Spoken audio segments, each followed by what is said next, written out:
Nah, tapi kalau lihat dari pernyataan Mendagri bahwa kenapa dua orang itu, karena dia kenal dua orang itu. Jadi bukan dari Polri dua nama itu. Bang Karni, jadi saya jelaskan. Kenapa kenal? Ya karena dua orang ini terkenal dan sudah ketemu antara Pak Mendagri pada kesempatan informal. Pada saat Rapim TNI Polri menunggu kedatangan Pak Wapres, kan berbincang-bincang. Tentu paling mengenal dan kapasitas masing-masing. Ketika disebutkan nama Pak Irawan, ya, yang dikenal dengan Pak Iwan Bule, orang kan tahu persis track recordnya, kinerjanya ketika menghandle pilkada. Termasuk itu adalah Kapolda saya ketika saya menjadi PLT Gubernur DKI. Jadi sangat betul kenal, andai kata itu. Ini soal ngomong-ngomong nama itu muncul.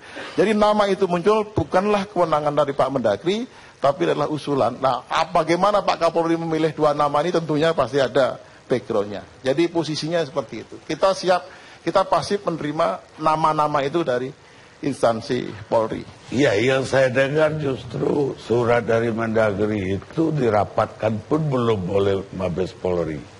Bagaimana muncul dua nama itu?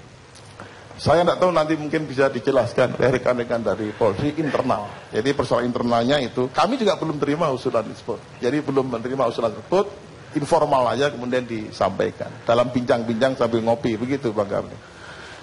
Ide pertama, dari siapa harus jenderal polisi jadi pejabat polisian?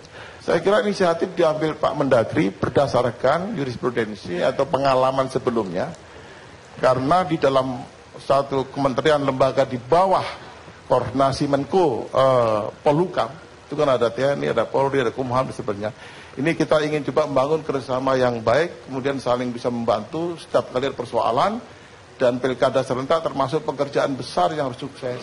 Dan saya kira ketika kita kekurangan tenaga dan kita ada tenaga yang lain lebih baik, kenapa kita tidak kemudian membangun kerjasama yang baik. Itulah yang melatar belakangi kemudian Pak Mendagri yang mencobalah mengirimkan surat secara tertulis untuk meminta kemudian kontribusi tenaga lah untuk ditugaskan dari sisi perbantuan kepada Mendagri untuk menangani pilkada. Jadi murni ide Bapak Menteri Dalam Negeri.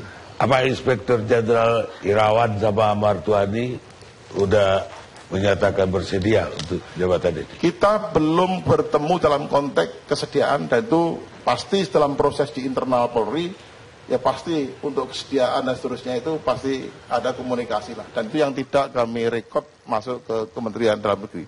Artinya belum keluar dari institusi Polri sendiri, pertimbangan-pertimbangan apa dan seterusnya. Jadi kita cuma mengenal namanya pun dalam